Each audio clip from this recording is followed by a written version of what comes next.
Weencast, a Ween podcast with Shane and Rory.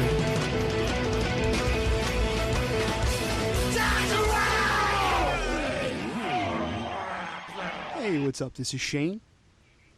And this is Rory. And this is Weencast. And we are back with a new episode. Welcome, everyone. Yes, welcome everybody. Good evening. Good evening to you all. Absolutely. So it's been a little while, but, you know, summer's over and everyone's back to school, back to work. And we wanted to get back and doing some new shows. A couple of announcements before we get to our guest interview that we have for this episode. Ween has announced a couple of shows for this Christmas. They're going to be playing in Boston and in Philadelphia, and we will be at the Philly show. We have our tickets in hand. Yes, that the Philly Met. We are psyched about that, so we want everyone to be at that show and hit us up. We want to meet everyone and talk to everybody who just happens to be listening to this or listen to any of our episodes. We want to meet you, and we want to say what's up at the Philly show. So, yes, we will be there, and we'll be looking to say hello and have you guys say hello back. So find us. We are going to hope to have some T-shirts made, not to sell or give out to anyone, but at least have on ourselves, so you'll be able to find us. We do have some stickers that we have in hand for anybody at the Philly show that we happen to meet. Rory took the lead on getting some stickers made, and he did an excellent job. And we now have them actually. Thank you. In our hands. They look delightful. Yes, they look great. If you want a sticker in the meantime, before the Philly show this Christmas, hit us up on Patreon. We are now on Patreon. It's /weencastpodcast. Or if you want to make a one-time donation to the show of anything, just PayPal us. It's our PayPal is our regular Gmail email address, which is weencastpodcast@gmail.com. 100% of anything that gets donated to the show goes into the cost of the show. Podcasting is not free. It does cost money to host the show. And, we're not looking to make a buck and put any of your money in our pockets. It just goes right back into the cost of the show. Okay, so hit us up, and we really appreciate anything. And, you want to get a sticker, it'll be on its way. So we had an amazing phone call with the one and only Chris Tomato 11 from Sound of Urchin. If you're not familiar with Tomato is the man. If you're not familiar with Sound of Urchin, you're doing yourself a disservice. An amazing band, an amazing act, friends with Ween, and also part of the Ween family of music. If you want to hear an absolutely epic tale by Tomato, check out a podcast that he did a few years ago on the Get Your Rocks Off podcast. He talks about basically the entire Urchin career, and it's just an amazing story. They rose up to be on RCA Records and sort of lived through the whole Napster era of, the music business kind of collapsing and everything, and we just went over a ton of stuff with him, and we were basically just disciples listening to him preach, and it was just an amazing phone call with him. We hope you enjoy it. There's a couple of points where, if you listen to the Rocks Off episode, Tomato talks about the boat shows that Urchin did over the years, and they actually did one where a gentleman's ashes got spread into the water at the boat show, on the boat. And we talk about that in this episode. So just want to throw that out there and get ready to hear that. So, Rory, unless you have anything else, we're just going to go right into it. Well, I wanted to quick mention that we actually talk about Sound of Urchin and Tomato in episode 5, because Sound of Urchin opened for Ween at the Trocadero January 1st, 1999. Yes. And so that's a show that does figure into the conversation, and so if you want to check out episode 5 of Weencast, that'll give you a little bit more background on that as well. Yes, absolutely. That's kind of when they sort of came into all of our knowledge as Ween fans, because they're one of the few bands over the years that opened for Ween, really. There is only a handful of acts that have ever opened for Ween, and probably even fewer that really captured the Ween audience, and they are one of them.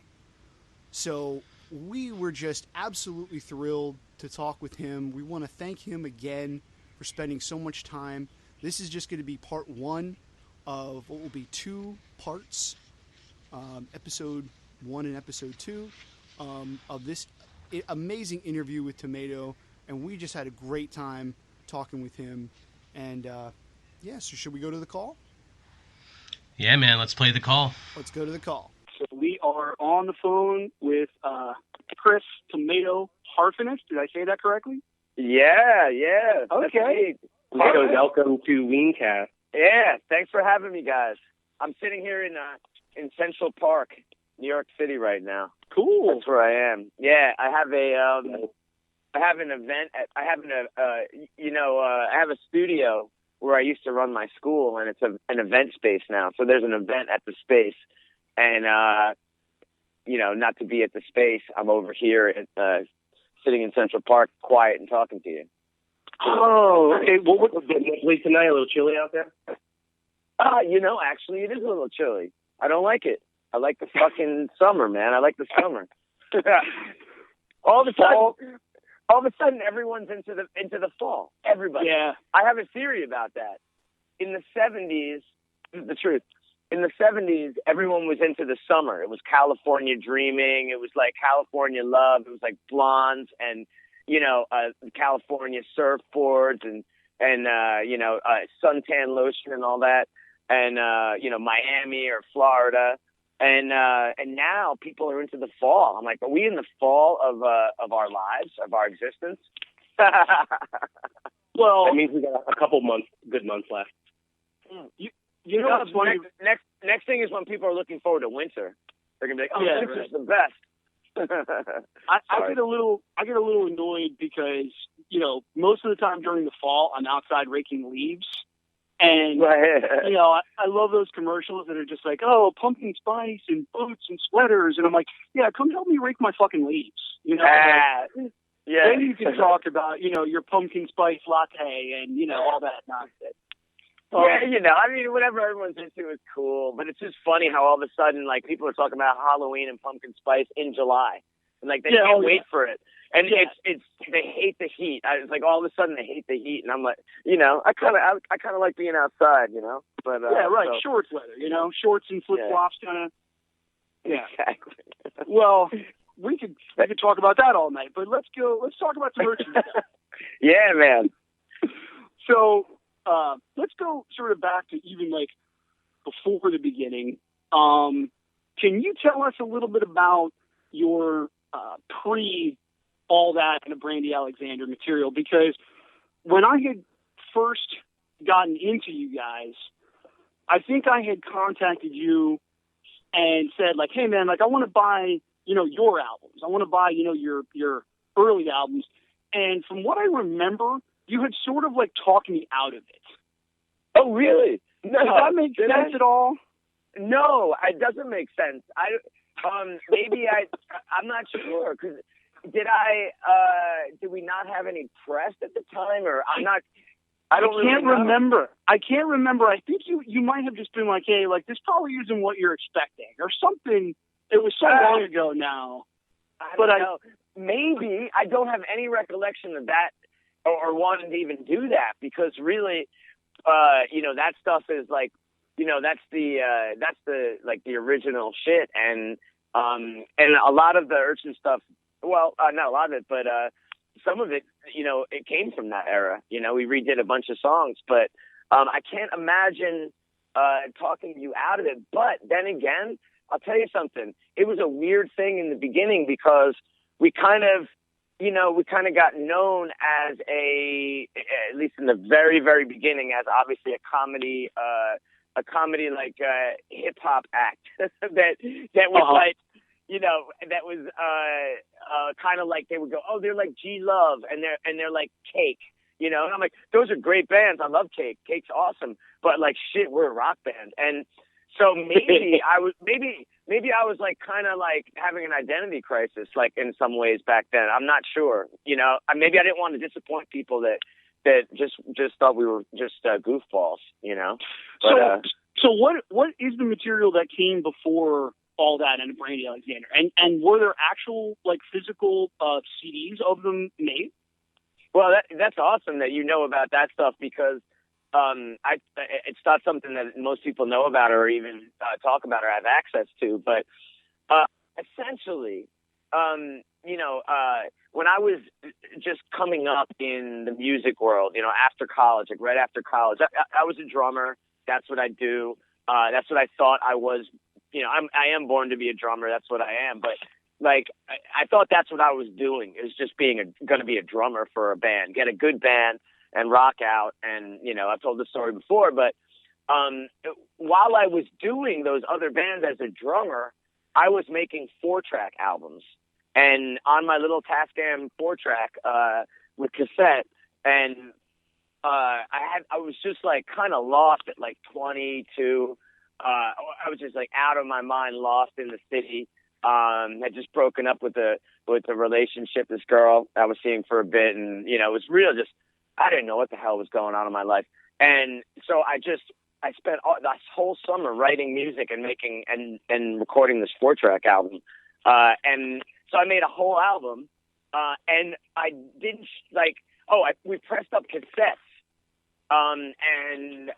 But I was really so vulnerable, and I was kind of in a weird space that I just didn't feel, I don't know, like I still felt like my focus was to be a drummer. So this was kind of on the side, but yet I believed in it. And there are songs like right. Sometimes was on it.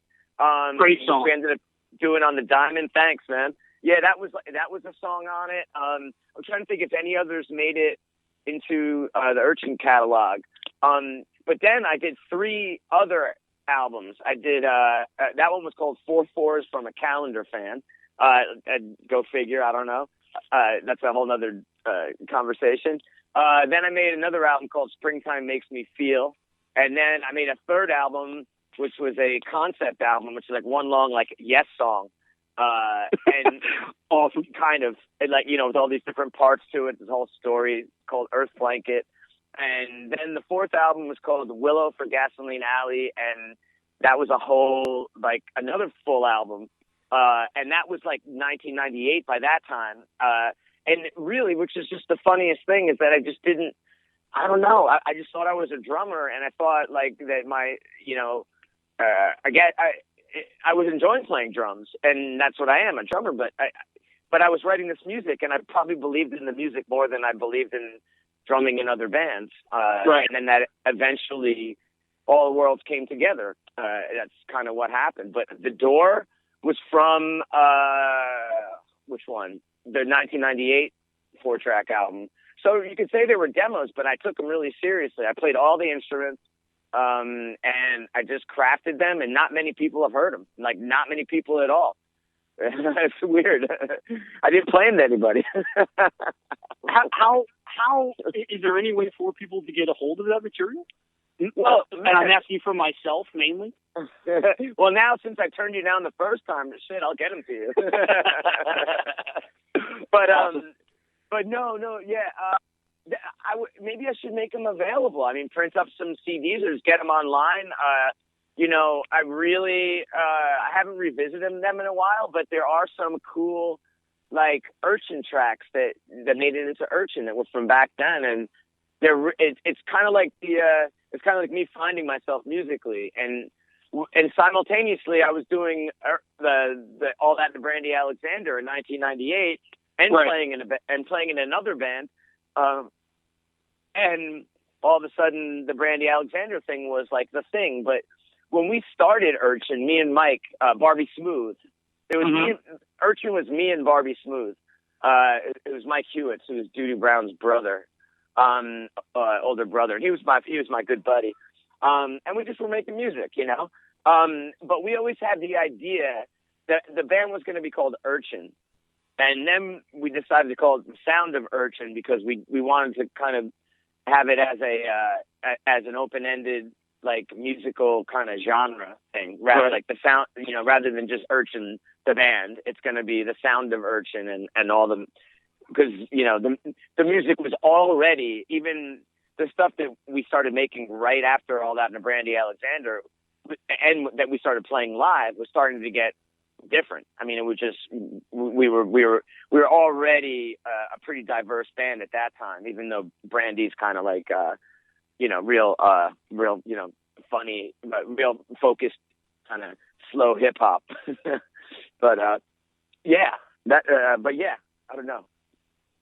So you talk about, kind of having a identity crisis and, you know, some not being kind of reluctant to be typecast as a, you know, like a comedy band or humor or whatever. But for me, I look at more, it's not about humor, it's about fun. And I think that it's like a totally different, like you can put yourself in a mindset where you're listening to these songs and in the moment they're completely serious, even though they might be about completely absurd things. So I guess I was wondering if you could speak a little bit to, in retrospect, I guess, looking back at that identity crisis and, you know, how you feel about, you know, being typecast for a bit or not being typecast, and how do you look at it now that so much time has gone by? Yeah, well, I think now now the whole picture is kind of out there, which is great, because you have people that say they love Space Station in one breath, and then they say they love Sometimes in another breath, and they're completely different. I mean, Sometimes it's like a 50s, like, you know, sounding like Journey rock anthem, like 1978 Journey anthem, you know. So I think the story's out there now, which is great. Even though we knew the story back then, it was tough to tell it. And the identity crisis was, and this is a thing that's hard to describe, and you guys know this for sure, but back then in the mid 90s or, you know, late 90s, rock music was really, really important, and labels were important, and identities were important. And of course, you know, you have, thank God for Ween and bands that are that diverse. And, you know, I always use, like, even the Beatles and the Beastie Boys and, you know, the Rolling Stones, even, like Grateful Dead. I mean, they went through they're pretty diverse bands, you know. People look at them as these bands, but they were really diverse. And to me, that's what music is, especially now. You know, now in 2019, you know, how could you be we're just this? You know, how could you be? You know, the Ramones had a place, AC/DC had a place, where, like, Slayer has a place. We're fucking Slayer, and every song is going to be a Slayer song. And if you hear something, you know, you're never going to hear a ballad from them. So, like that, but there's a place for that, and that's the way music, like, because music was so important, like, and rock music was so important. So I guess we were kind of just, especially in the 90s, man, everybody was so fucking, like, anti this and anti, like, you know, they were so afraid of all that stuff. So it was kind of contagious. They were so concerned with, like, who they sounded like, or explaining that they didn't sound like them, or that they didn't want to sell out on someone, or if you're, you know, and you're trying to attach yourself to, like, oh, I'm cool because I'm this. Right. Yeah, exactly. It's a mixture of being concerned and insecure, but then being cocky and real full of yourself. Like, it's the craziest thing. It was so like that back then. And so probably, if I can explain it for Urchin, was like, we and especially because we were getting signed and we wanted people to be able to listen to us, nobody knew you guys knew, but nobody knew in the business how to describe us. And so they would describe us as a comedy troupe. Like, honestly, we'd get comedy troupe, or they try to sell us to like 13-year-old skateboard kids, and those kids didn't get us. So it was like this weird. The identity crisis probably came from that more than from the people that already knew who we were and didn't care. So it was important back then. I think there's a thing about like humor in music that, okay, so the first couple of times, you hear a song or you hear an album that has like a sense of humor to it. We talk about this with Ween all the time. It's right. Basically like, the first few times you hear it, you're laughing and whatnot. But then after that, the humor side sort of like wears off, and it's just like, is it good or is it not good? And it's like, right. It's a good song. Like I remember, I think one of the only times I ever heard you get like upset with us as fans or like the crowd was. I know. I'm just gonna dog you. We can be assholes sometimes. It's okay occasionally to be upset with it. No, keep going. I don't want to keep going. So like I remember being at one of the shows. I can't remember which one, but it was either asking for like Bat's Taxi or at the barbecue, and you just being like, "Fuck you," like not happening. And it was just like, what? Like at the barbecue is just my favorite song. It's not because it has like a comedic because it's funny and I want everybody to hear it and laugh along. It's like, no, it's just fucking awesome. Yeah, I would say, and it's funny looking back because here we are, 20 years later, really, and it's funny looking back because we were concerned just like everybody else was back then, and also it was punk rock not to play your hit song. Like that was what was cool. You weren't gonna, Green Gold. We're gonna go out there and play Green Gold again. We played it 80 million times, like in our first year, and we're gonna go out there and play it. And and that sucks. That's a bad thing, and I was guilty of it. And it is a bad thing because now I listen to all of our stuff, and whenever I do, I'm like, oh my god, that's freaking cool, man. I love every bit of our story. Like it's all documented. It's like these are all time periods, but we were like, I wouldn't say that we were full of ourselves, but we had like, we had this attitude. We thought we had to be this kind of like, like this is what Sublime would do. I'm a big Sublime fan. It's another band that like, and they get a bad rap because they're, Southern Cali, white reggae, but they're freaking amazing. They're punk rock. They were badass. But, we just had this idea that we had to be, like punk rock, the Clash, just things like, and it's really like, even though I love all those bands, it's kind of like, it's not really worth it to do that shit. But we thought that we had to do that, I guess. And I think also we were dealing with the you're a comedy troupe thing, and we weren't. We weren't that funny, like you said. We really weren't like a funny, like even like Ween. Is Ween? Do you go see Ween's only funny like when really? I mean, they're fucking hilarious when some of their songs are hilarious. But the only time they're really funny is like in between songs when like, Mickey will make a joke or something. That's when they're sort of funny. Like that they'll say something like sarcastic and you'll laugh. Yeah. But, But I think there's like very few actually funny songs. That's not what it's about. Right. Exactly. Even like Fancy Pants or there are some like, I was saying the other day, I'm in the mood to move is just so fucking great. But even that's just fucking, that could be either funny or terrifying, like in the same breath. But, Slow Down Boy. I mean, that's a fucking love song. It stirs my heart every time I hear it. Oh yeah, they got some serious. Oh yeah, they got some serious tearjerkers. But yeah, I would say that's it.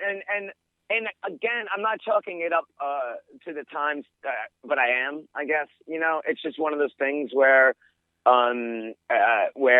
back then there was this kind of real serious aspect to rock music, and now without it, and 20 years into it, and being able to tell our whole story, like I was looking back at one show we did where we opened up with Quiz Show Spy, and it was like, oh, this is awesome, it was pretty recent. So now people get it, and we're not as concerned, and we wanted people to understand us and to like us, and that's pretty much the deal. But Yeah. That's awesome. Awesome. And, I do want to talk a little bit about the EP. I know there's a lot of other things to discuss, but that's kind of where we both came into Urchin. We were first introduced to you guys at the New Year's Day show, the Ween New Year's Day show in Philly. Oh man, that was great. That was such a great show. Yeah, it was fantastic. We our bars caught one of the discs, Richard Rickles, I believe, right? Yeah, our dancer something discs, and so and that was and I remember being in the crowd and just thinking, dude, if that disc heads towards me, it's just gonna bang right off my head. So our buddy Corey actually caught it, and because he caught the disc, I mean, this is still back when the internet wasn't exactly what it was, and so without that disc, we wouldn't have really been able to keep listening to your music over and over again. So at any rate, so the EP plays like this important role.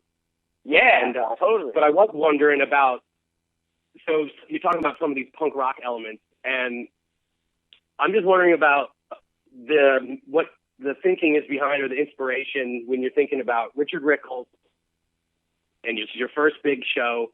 Or not first big show, but the first few with Ween opening, big crowd, and you're just gonna have a fucking dude up there dancing and throwing CDs at everybody, right?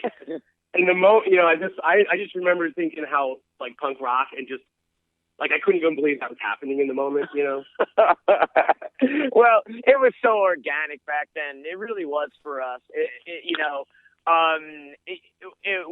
What happened sort of after that is that we wanted to we saw our opportunity to keep going and to get people into us and to keep moving forward. And that's when some pressure comes in. But in the very beginning, it was just like, oh my God, this is freaking crazy. Richard Rickles was, a friend of mine's cousin, a good friend of mine's cousin. He's a younger kid. He's not a kid anymore, but he was a kid back then.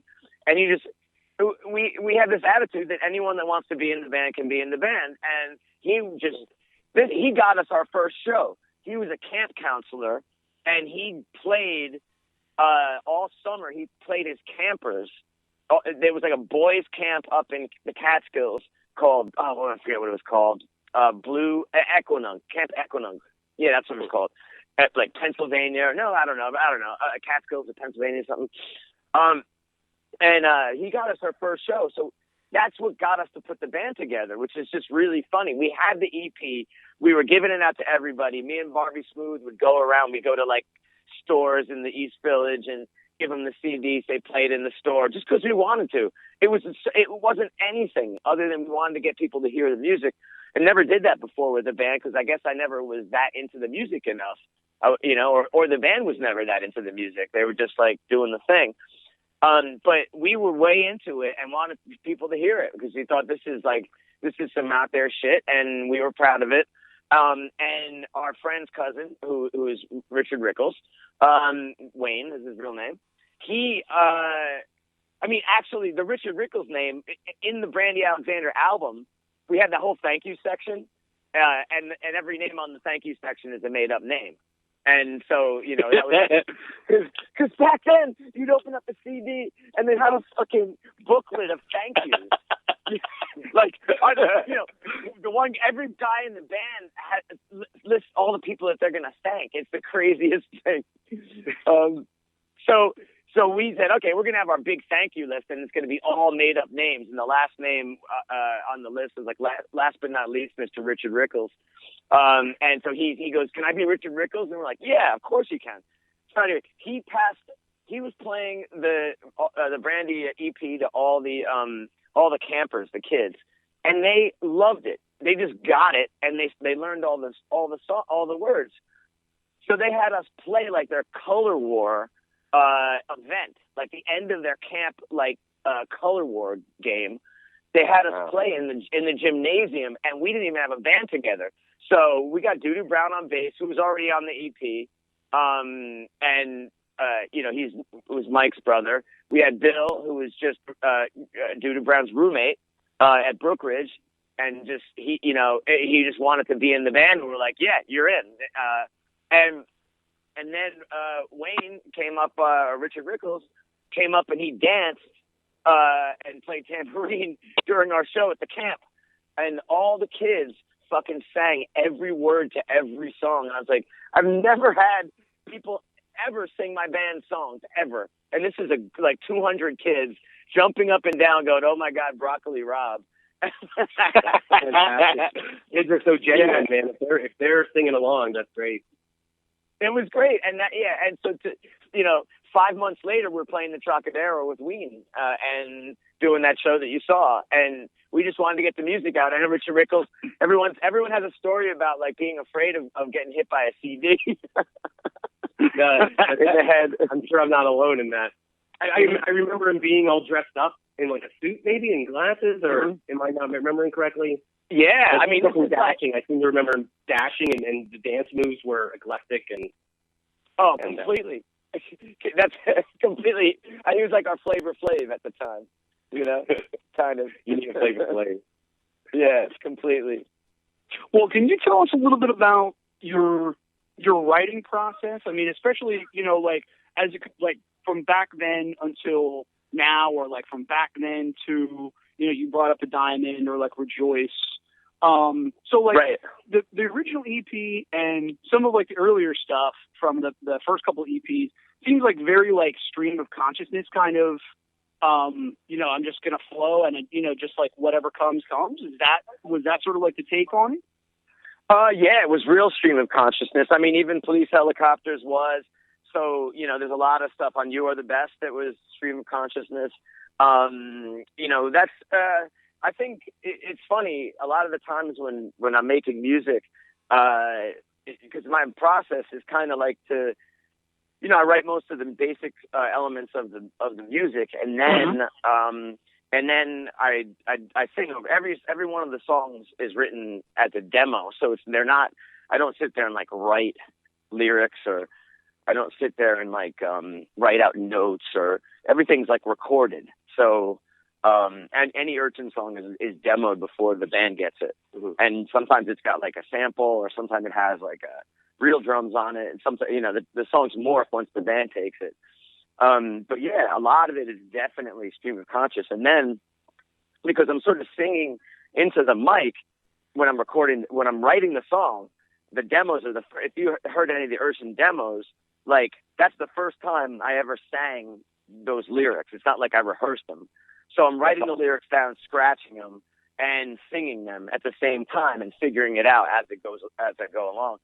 So I'm kind of like collaborating with myself, because I have like an instrumental track already laid down, and then the lyrics go over it. But yeah, so at that point, so a lot of times I don't figure out what the song's about until like months or a year later, and I go, oh my God, that's what it's about, Yeah. It's wild. It's wild like that. That's so cool, man. That's so cool. Yeah. Well, you brought up some of the other members. I think that anybody who knows anything about Urchin is like, okay, it's Tomato and Bill. You know what I mean? Right. And you guys are the driving force. You two have been together with it, with the project the longest. Is that That's fair to say? So since day one, really, he was a driving force in it. Even though we met him after the EP was made, he was a driving force for sure. Well, it's kind of like, and again, I'm not gonna compare you to Ween every time, but it's like, okay, so that's like your Junior and Diener, and like, with Reverend V.L. and some of the other like musicians that you've added over the years, it sort of like brings it to life. Just the same as like, the two guys laying down the 4-track tapes. And then live, it's a completely different experience. You got a guitarist like B.L. I mean, forget it. I mean, the dude's a monster, can play so much, anything, And you've had a few of them, not just him, but you've had a few of them with you over the years. So can you talk about some of like the highlights of like the Urchin crew, and like if you were to put together like, okay, this was, when I think of the sound of Urchin, this was the lineup. These would be the guys that would just fucking slay it. Well, one of the coolest things, again, it's great. It's great getting older. It's like, it's great doing something for this long and seeing the story and seeing, no one can take that away from you or that away from us. And, that's our story. And the coolest thing when you look back is that every lineup that we had, not only did they stay for a long time, which is wild, when you're in the heat of the moment, and, you guys go way back. So you were in that heat of the moment with us. When you're in the heat of the moment, like 2 years feels like, forever. But like some guys, were in the band for like 6 years, Doo-Doo Brown, C-Hag, like, maybe not at the same 6 years, but they did long stints. Me and Bill have been through it the whole way. I think, and throughout the years, the coolest thing is no matter what, we sound like Urchin. And I don't even know how to explain that. Like, no matter what the lineup was, we sound like Urchin. And there's so many different types of music that we play.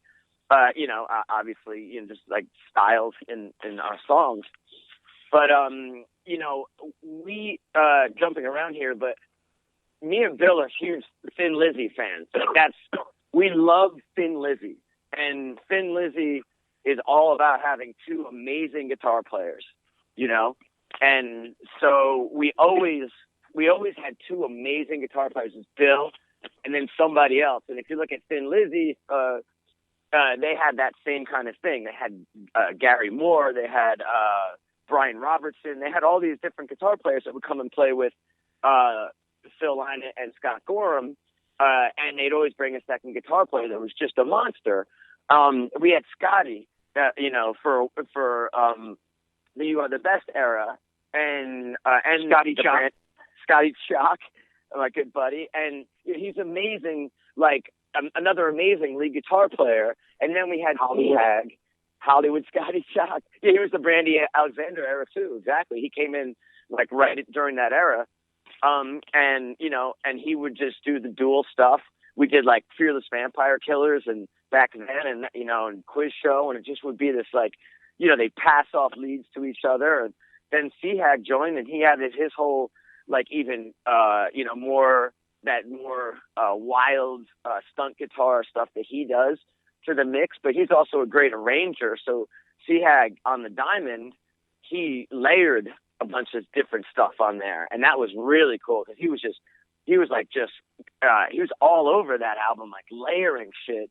And then Rejoice was like with C-Hag and Bill too, was our kind of like, we're gonna do this shit live pretty much. So most of that album is live in the studio, and then we overdubbed on top of it a bunch of crap. But that's C-Hag all over that too. I mean, obviously, and Bill.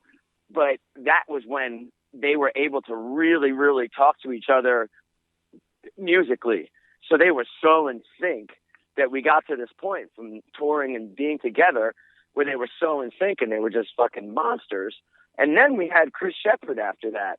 And Shepherd is another freaking incredible guitar player. Like, he's like virtuoso, like Steve Vai type Yngwie Malmsteen. He's like more Yngwie. He plays this classical stuff.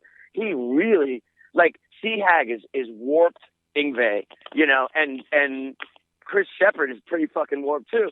But he's really, really, some of the stuff that we did with him, which I wish we had him on an album, but he was in the band for a bunch of years too. And once when we played with him like live, we would do this stuff that was so layered, and he was way into his sounds and would add a whole different element. But at the end of the day, again, we would always sound like Urchin. It's the weirdest thing. Well, what is that collaboration, like the give and take, like when you are writing the songs predominantly, and then Be Ill and everyone else is working on them and adding their pieces, and what's that give and take like with you as you see them take it and make the songs the whole band instead of just yours? Yeah, I mean, I love it. I really welcome collaboration, and in the early days, I had like wanted more and more collaboration. So I'd have like Doo-Doo Brown come over and we just lay shit down, and like one of the songs that we did ended up becoming Zen Magic Marker. So I love playing off of people. I love it.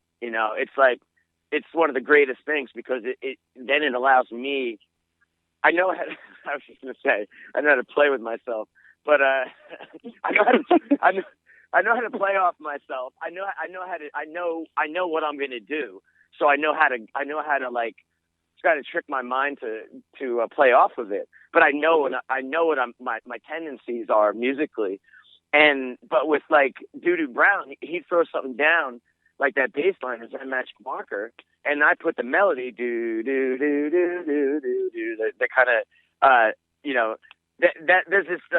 there was a Japanese hit called Sukiyaki. It was like one of the only Japanese instrumental hits in the U.S. and you've heard it before. It's not the same melody as that magic marker, but it's kind of like that. It's a 70s like obscure hit, but really cool song, and that's like I kind of what I had in my mind. But then like but just because me and Doo-Doo were working on it together, like it turned into this kind of arena rock kind of guitar thing too. You know, don't you stop rocking, kicking, you know. And so that was like really fun to like have this whole thing come together. And Seahag on Rejoice, we did the same thing. Seahag joined like right before the Diamond, so he contributed a hell of a lot musically to it, but we weren't writing the stuff together. But then after that, like Don't Walk Me Down That Road, that's like Seahag gave me this whole this bass line, and I wrote the song off of the bass line, and there's a few others on there. Oh, Shake the Magic 8 Ball, he wrote the whole music. He sent me this demo that was complete with no vocals, and I put the vocals over it. And so I love collaborating. I welcome it. You know, I don't think, and we never ever had any kind of like, I never would say like, oh, that's not cool what you guys are doing. I think they always exceeded my expectations, those guys, you know? I don't almost like it's not so much just you writing them anymore. It's the band's music. Yeah, that's the thing. And, you know, this is a weird thing, too, and it's a great thing to understand. I love talking about this shit because, you know, obviously Robert Hunter just died, Jerry's lyricist, you know. And then, of course, Bob Weir had a lyricist, and Elton John never wrote a fucking lyric in his life. And that's mind-blowing when you don't know about it ahead of time. You know, it's crazy.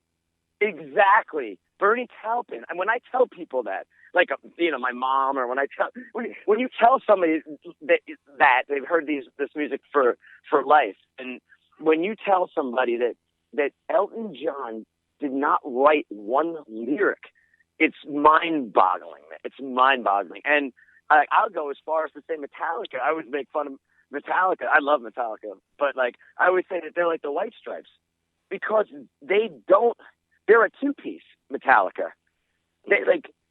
Kirk Hammett comes in and does the solos, and that's it. But they're fucking Metallica. It doesn't matter. There are members in bands that don't contribute that you can't not have in the band. You know, it's like there's a very interesting. It's just an interesting thing. There's like not that they're silent members, but that they're so integral. But not everyone has to have has to stick out as a incredible musical voice in the band or even be on the albums.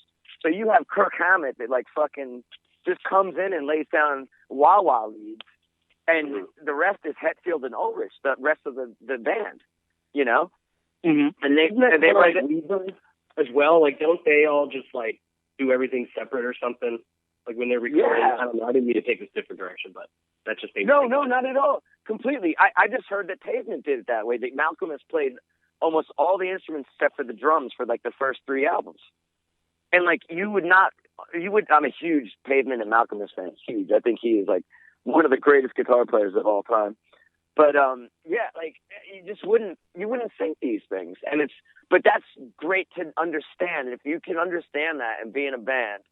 I don't know where the fuck we're going with this, but if you can understand that and be in a band, like, and understand that not everything has to be this like democratic four-way, everyone's equal kind of thing, like, and if people know where to fit in their space. And Kirk Hammett, if Kirk Hammett was like a douche, like he gets pissed if like Like, he'd get pissed at them all the time. Come on, guys, let me write a song. Come on, you know? Like, it wouldn't work. He's happy being in fucking Metallica, and he is Metallica.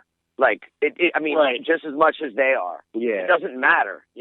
And it doesn't matter what people are doing on the album, you know? Like, Paul McCartney fucking played a lot of drums, you know? Yeah, totally. You know, Steven Tyler played a lot of drums on the Aerosmith shit. Now, he didn't play it, but he taught Joey Kramer what to do. Like, he's like, this is what you're going to do here, you know?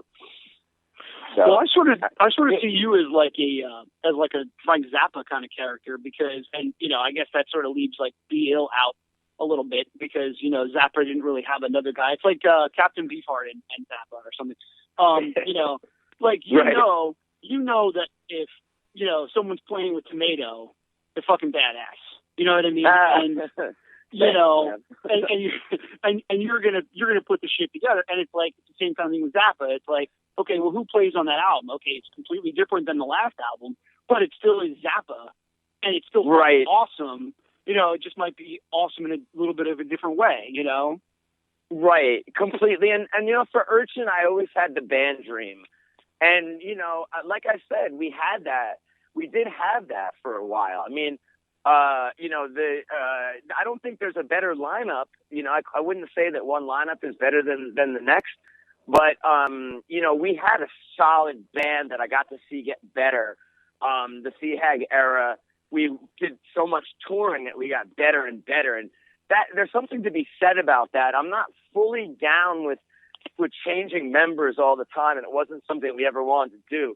Mm-hmm. It's just that we were hardcore touring band, and, you know, our touring wasn't easy by any means. So me and Bill, like, for some reason, me and Bill always had this kind of, this mentality that everything was so much bigger than what we were doing. Meaning, like, the bigger picture was what was important. I'm getting chased by the cops over here at the park. Oh shit! I gotta walk away. But I don't know if they're worried what I'm doing. I'm like, you have to put your hands up. Please keep talking. I know you got it. So me and Bill, when we were on the road, we always had this bigger picture mentality, always, of what we were doing. We're like, no, the goal is further. The goal is over there. You know, we're not going to sweat the small stuff. You know, the goal is over there. And, like, yeah, we pull into Portland and we're playing in front of, you know, the bartender, you know. But when we go down to Humboldt, we're going to play in front of a great crowd. So don't sweat the small stuff. It's just for a bigger picture. Everything is bigger than what we were doing. And me and Bill always had that attitude. And, you know, again, I can't knock anybody in the band. It was really, really difficult doing what we did. It was like, and I can't believe it now. I can't believe, and I'm thankful, not even in a douchey, thankful way, but I'm thankful that I had a band that could do that. Because that was in other bands, and they fucking, like, they ultimately didn't want to do anything. Like I'd be like, hey man, we're not even on the road. We're playing fucking, you know, New York City once or twice a month, but this is like just the beginning. We gotta, like, let's go do shit. What are we doing this for? And they would never ever really show that they really wanted to do it. But for Urchin, we had Doodoo Brown, BL, Johnny Steves, who was our tour manager for years. They all lived in Brookridge. Scotty Chop, you know, got rid of his apartment in New York and, like, sort of holed up with his parents, so he could tour when we got signed, and he didn't even need to you know, to stay at home because we were always touring. But it was just like, all right, they told us we got a tour starting in fucking whatever, Omaha. We had to start one tour in Omaha. We drive out to Omaha and start a tour. We started one tour with Bargain Music in Portland, Oregon. Started the tour. We drove across the country to start a tour. You know, we did that so many times. They want you to do 2 shows, you know, Montreal. Okay, we're going up to Montreal. Like, fucking that's make it happen. We just did it. And so, again, in hindsight, I'm so thankful I'm blown away that we actually had a band that really wanted to do that. and we had fun doing it. We laughed the whole fucking way in the van. We were fucking nuts. We were nuts. I mean, I'm telling you, man, we were crazy. We were hell-bent and crazy. We were insane. The thing is just to do it, man, and then let the rest take care of itself, you know? Yeah, and when it comes to, but that shit doesn't happen every day. That's the thing. It's just to get people that we had to sacrifice so many things, friends, weddings, family affairs, people getting sick, parents getting sick. Like, no, we have to be on the road. Like, you got to miss so many things. You're sacrificing. You really are sacrificing a lot of stuff, you know. And in a way, no one wants to, you know, be changing band members and whatnot. But it's a strength to be able to, as long as the foundation is strong. That kind of gives you that flexibility to say, you know, we're going to keep moving because we'll pick up someone else, and if you got to go, then so be it. So yeah, and that's a strength. Yeah, completely, and everything kind of happened from the inside. Like, C-Hag had already played with us. He's on the Jack and Diane EP. He came to we were recording You Are the Best, and he came to the studio we were recording You Are the Best in and laid down some tracks. He was our friend, and he'd sit in with us. And so, you know, Mikey on bass for the Rejoice album, when he came in, when Dudu left, like, he was our friend from Insidious Rays. And so everything was real organic. Shepherd, we've known for years, and everyone came into the band. It wasn't even anything that was like, we never really had to worry about it. And again, anyone that came into the band had to learn a lot of music and learn to do the Urchin thing, which is play a lot of music, do a 2-hour show and bang it out. But yeah, everything was kind of just came from the inside of the people that we knew, you know. Let's go back to you know, we're bringing up the names of all of the EPs and the CDs and everything. Cool. So let's jump ahead a little bit. So explain to us, what was the original? Was there a plan for Rejoice and Black Castle? Because I remember it was originally supposed to be like a double album. Yeah, it was. Because this is what happened. Was that this is a little crazy. Everything, you know, again, as we've been talking about, everything, I want to say it's struggle, but it's a different kind of struggle. It's not a struggle like, you know, poor me, I'm struggling. It's just that in order to get shit done, you know, and get the albums out and to get them recorded and get them made and get on toured, everything was a struggle. And so much more so. And now I find out, now that there's a lot of podcasts out there, it's like the greatest thing. You hear that all these bands talk about these things, and like they all go through the same thing. It's like nothing is as cut and dry as it seems. And, you know, you see the albums come out, but yeah, you were there, so you know, like the you remember stuff like that. Like we were trying to get both albums out. Rejoice was recorded, and we got that finished. And when we got it finished, the first thing we wanted to do was get it out to the people. So we printed up 5,000 copies, and we hit the road and did 30 days, 30 shows in 30 days or something like that. And with didn't you? I'm sorry to interrupt you. And didn't you also like post the whole thing online before you even went on tour and would just like hear it? Because I remember listening to it and knowing a few of the songs before the one Philadelphia show at the Fire, and then when I was there, got an actual copy of the CD. Right, we probably did. I don't really remember at the time, but we probably did. Again, because we wanted people to know the music. It was more important. This is way before streaming and everything else at that point. Oh, yeah. You know, but we just wanted people to have the music so they would know the songs. And by the time we went out there, people had knew the songs or good enough. But yeah, so we said, let's do, because again, there's no time like the present, and we want to get the music in the hands of the people that matter. Those are the people that we see, because we were doing the country like 4 times a year at least. I mean the full country. You know, we just do the country and then come back, and then we go do some shows with another band and open up, but we really wanted to do our own thing. And so we gave out the CDs with every, you know, at the door at every show. It was kind of the thing that we did, the arrangement we worked out. But then we needed to get it out officially, because we're like, this is the way to get it out to our people, and then we want to hit the people that have never heard of us. So we want to get it out for real. So it was going to come out on Choco Dog. We had a little deal with not a deal, but with Mickey, Mickey and Aaron's label at the time, and so they were going to put it out. But then I forget what happened with that. I think, no, you know what happened? The recession happened. That was 2008.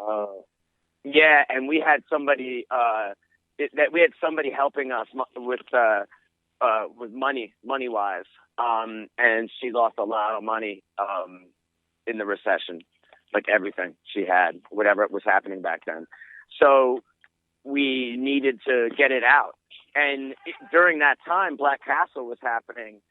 So it was going to be Choco Dog double album, Rejoice Black Castle. It morphed since then, Black Castle, because when we finally got it out. But it was going to, I mean, there's artwork for it and everything. Like, we had the artwork set. It was a double CD. And Aaron Tanner, one of Ween's main art guys, who did a bunch of the album covers and posters and stuff. He did it for us, and it came out great. But we never got to put it out, and we just kept trying and trying and trying. And finally, they came out just this summer. We got a distribution deal with Megaforce. It's the first time that those albums have ever been available. So you're talking 7 years later. Wow. That's 7 years? Wait, I'm sorry. 10 years later? What the fuck? I don't even know. Maybe. Well, I have a long time. A long time. I have Black Castle from like a few years ago. The vinyl LP. Right. Yes. Yeah. Well, that's right, and that's another thing. So we were always, in fact, we were offered a deal with Megaforce back then, but the label we were on, we had the vinyl only label from Tucson, Baby Gas Mask, Seth and Melissa, excellent people, and they have this really cool vinyl only record label, and so they wanted to put it out, and so that's why it only came out on vinyl.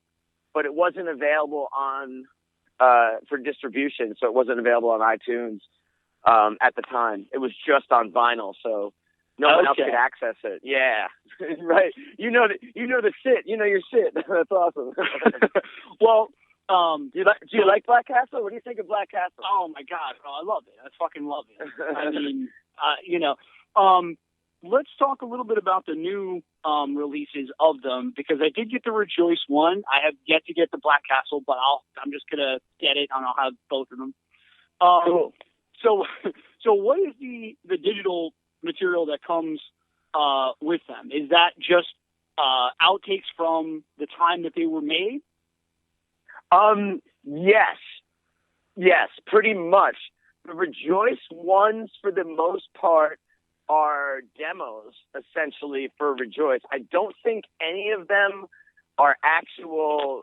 I don't think there's maybe only, like, we did in a studio session for Rejoice, we did Spirit of the Radio, the Rush song. We did Thank You for All the Flowers, Black Castle song, which didn't end up being on Rejoice. And there might have been one other song. But I think all the ones that are on the extra tracks are leftovers of songs that we were going to put on, that we were going to record for Rejoice, and we just didn't.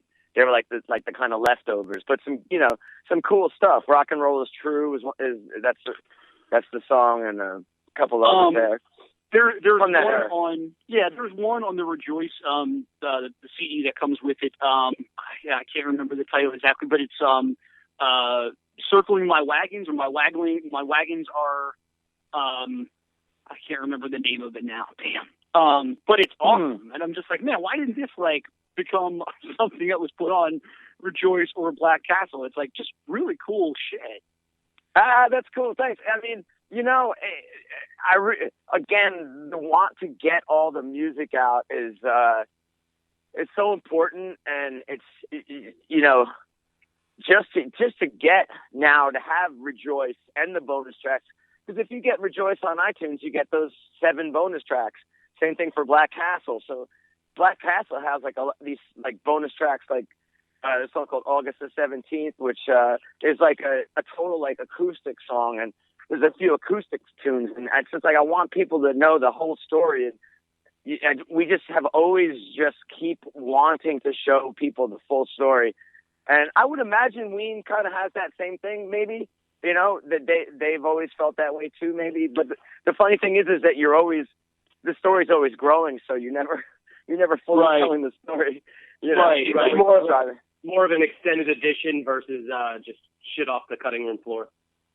Yeah, exactly. I don't think any of those are throwaways by any means, I think they're totally valid. It's just that somehow you gotta, Rejoice is already a 72-minute album, so, that's why it's a double album, but, you can't fit that. And now we're working on, me and Bill have 50 songs we're working on, it's just released nuts. One giant album, who's an album that's 5 hours long now, he's just released everything, right? So.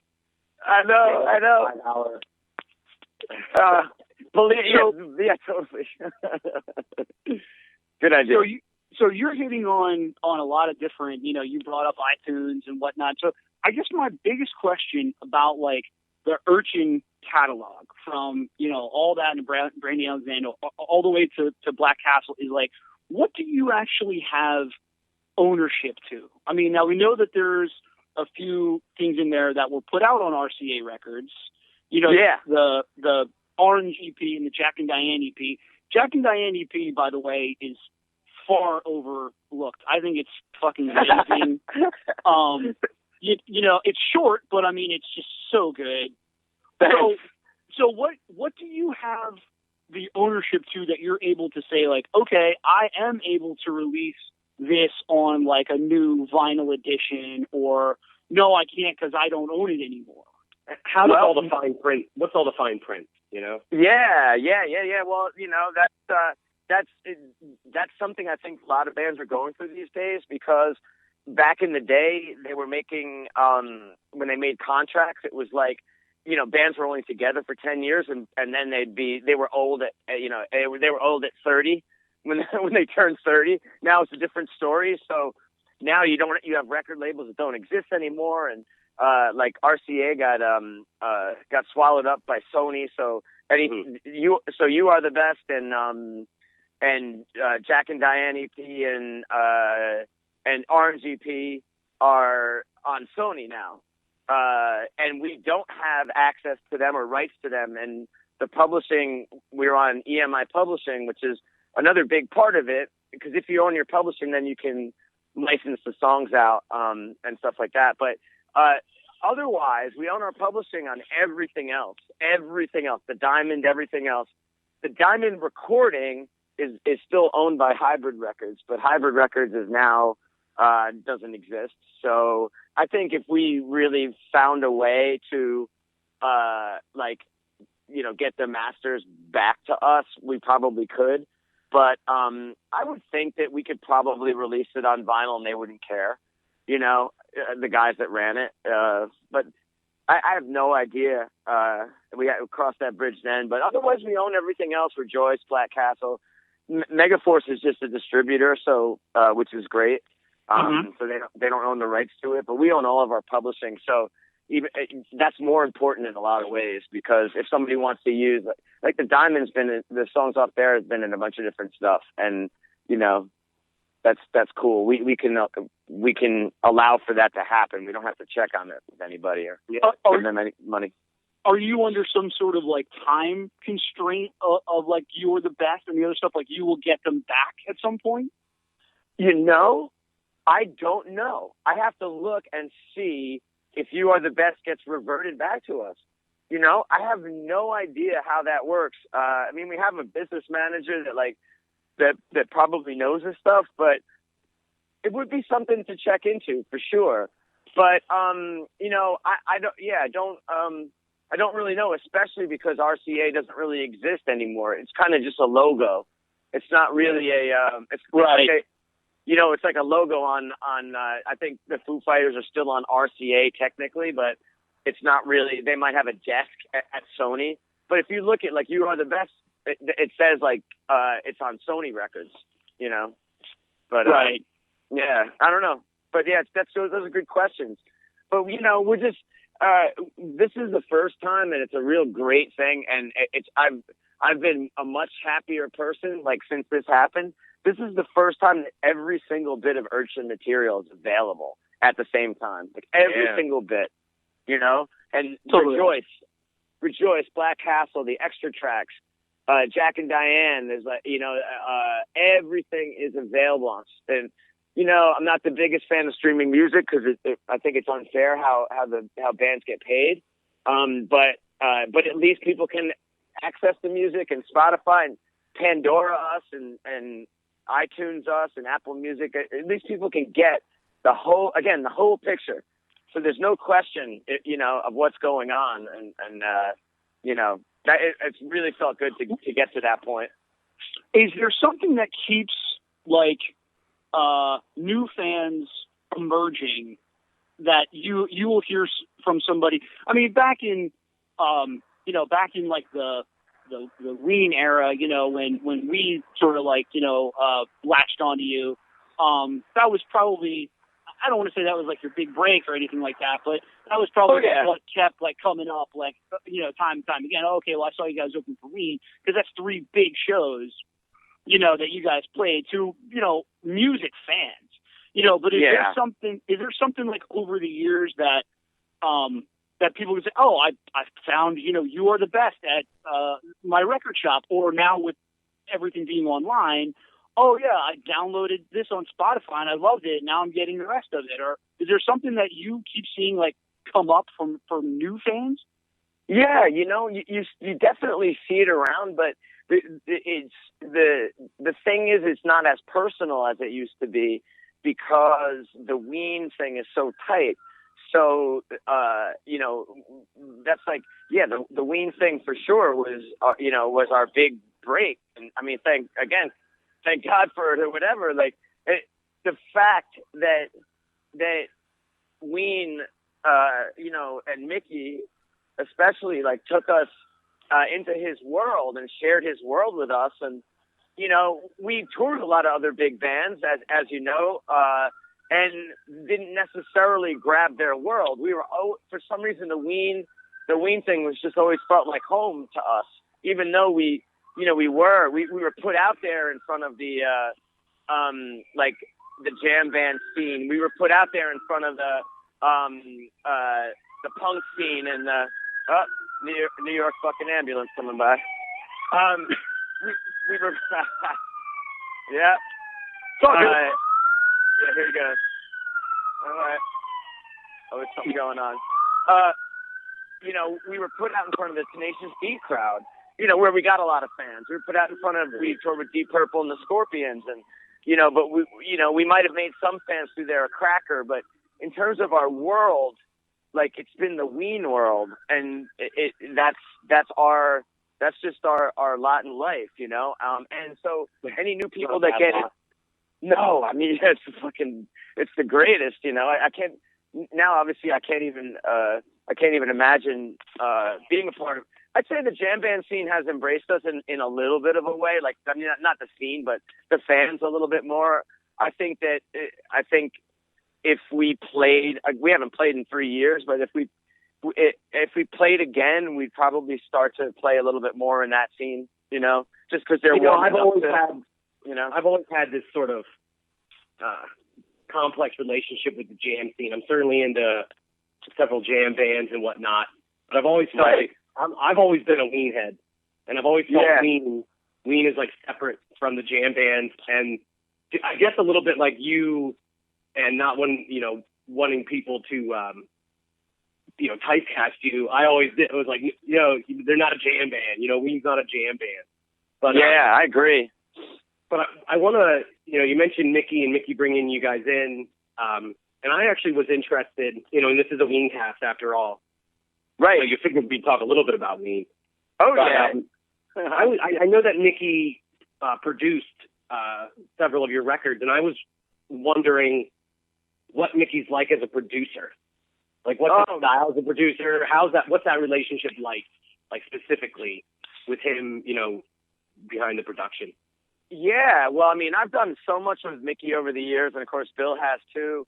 And for the Orange EP, which was a real, like, an actual, like, production plan, otherwise making music with Mickey, me and Mickey actually, really funny, but like, about a year ago, we went through this phase where we were working on hip hop songs. So I was rapping again.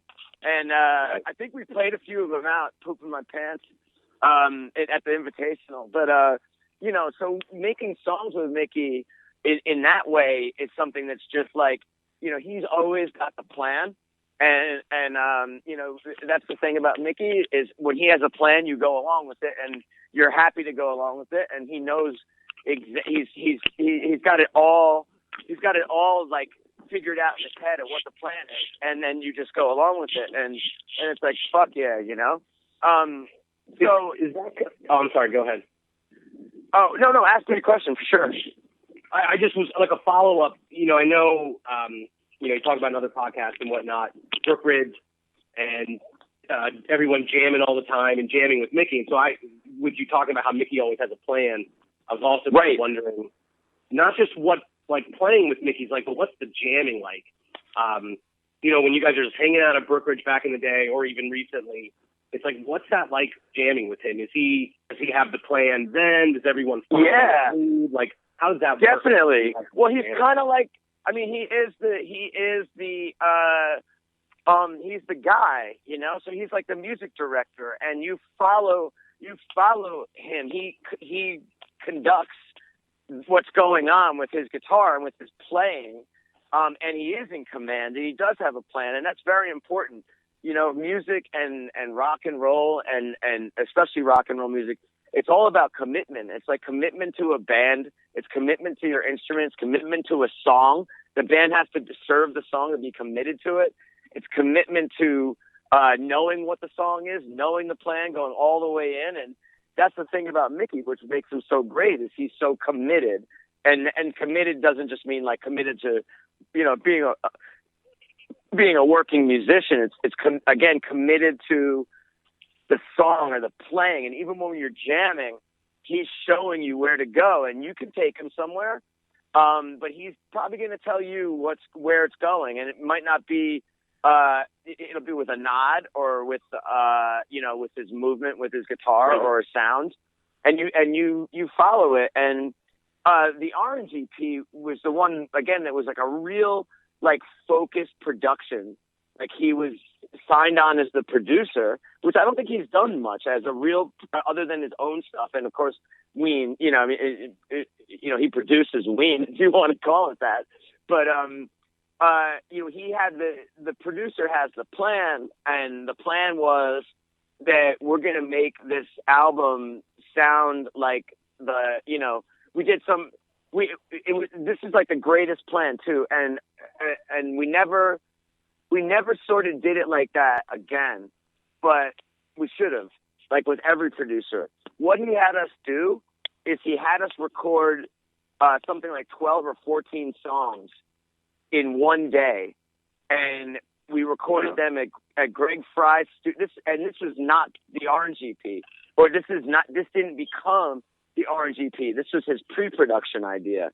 And it was just his idea. I don't think he did it with Ween, because obviously it's just him and Aaron, but it was his idea.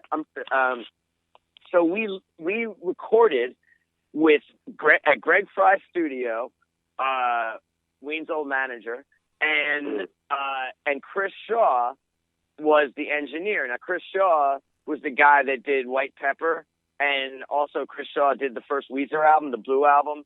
He engineered that album. So this guy, he's done Bob Dylan. Chris Shaw has done fucking everybody. He is an incredible, incredible engineer. And so so Mickey had him engineer this session, of the pre-production, and he was going to engineer the actual RNGP too when we got in the studio. But this was like a practice session, like a run through of the recording. So we did like 12 or 14 songs. We did all the songs that are on the RNGP. We did At the Barbecue, which didn't make the RNGP. We did Bright Skating, maybe. We did some of the songs off of Brandy Alexander. We did Rock and Roll Jubilee. We did another song, Local 48. And we recorded it like in one day and put the vocals on. And then we had a mock-up of what the album was going to sound like. And then before that, he was coming to rehearsals at Brookridge, and he would sit in and like kind of tell us, hey, you know, maybe shorten this here, maybe make this longer here, or, you know, so he was doing that kind of production stuff. For the most part, he was more interested in getting to the actual recording of it.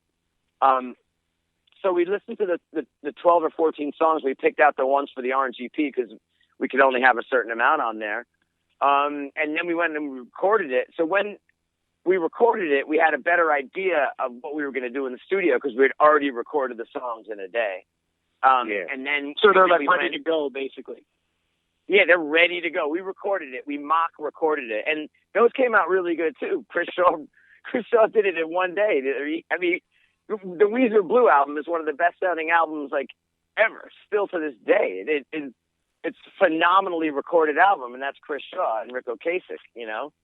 And then Mickey, when we were in the studio, then his main production value or whatever was, you know, was obviously to coach us and get us in the vibe, and we had a fucking hilarious time in there.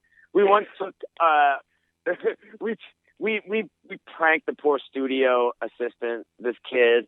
We pranked him so bad all the fucking time. Mickey is hilarious prankster. He's a hilarious prankster. The pranks that we pulled, and I am too, and one that was so much fun is we ordered a pizza, and we took the cheese off the pizza and put we dumped fucking the hot what is it, the red pepper, the flakes, under the red pepper under the fucking cheese. We did surgery on the pizza. We gave it to fucking Chris Shaw, the guy who fucking engineered the Weezer Blue album.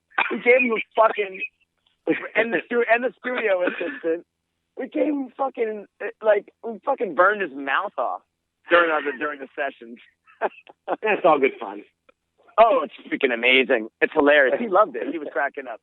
But we did surgery. I mean, you know, if you're gonna pull a good prank, you got to like put the effort in.